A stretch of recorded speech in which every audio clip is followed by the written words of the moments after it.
अर्जुन विषादयोगः।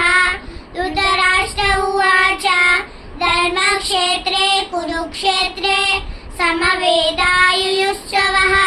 मामकाः पाण्डवाश्चैव किमकुर्वत सञ्जय।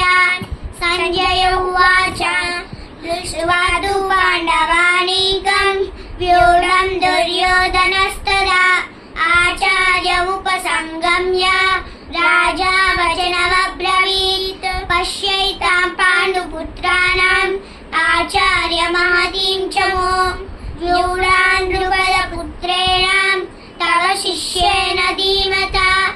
अत्र शूरा महेश्वासः भीमार्जुनसमायुधि युयुद्धानो विराटश्च द्रुपदश्च महारथः।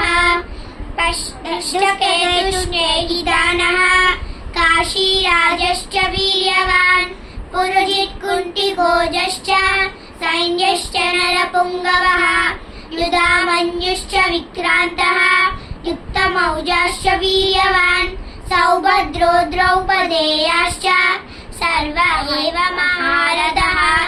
अस्माकं तु विशिष्टाये तानि भोजद्विजोत्तमान् नायका मम सैन्यश्च सैन्याद्दन्तान् ब्रवीमि ते।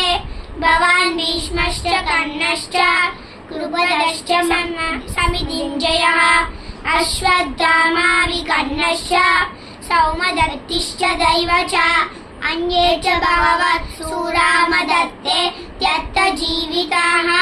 नानाशस्त्रप्रहरणाः सर्वे युद्धविशारदाः।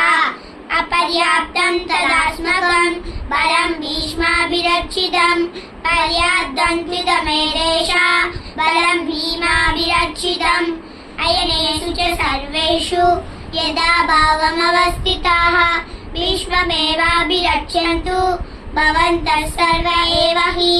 तस्य सञ्जयन्नर्षं कुरु वृद्धा पितामहः सिंहनादं विनद्योच्चैः शङ्खं दद्मो प्रदद्मतुः। ततः शङ्खाश्च भैर्याश्च कनवानकगोमुखाः सहसैवाभ्यान्यन्त सशब्दस्तु मुलोऽभवत्। ततः श्वेतैर्हयैर्युक्ते अवतिष्यन्नने स्थितौ माधवा पाण्डवाश्चैव दिव्यौ शङ्खौ प्रदद्मतुः। पाञ्चजन्यं ऋषिकेशः देवदत्तौ धनञ्जयः पौण्ड्रं दद्मौ महाशङ्खं भीमकर्णारुकोदरः।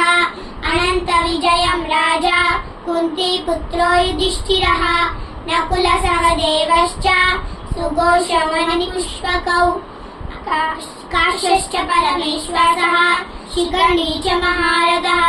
दृष्टद्युम्नो विराटश्च सात्यकिश्च पराजितः। द्रुपदो द्रौपदेयश्च सर्वशः पृथिवीपते।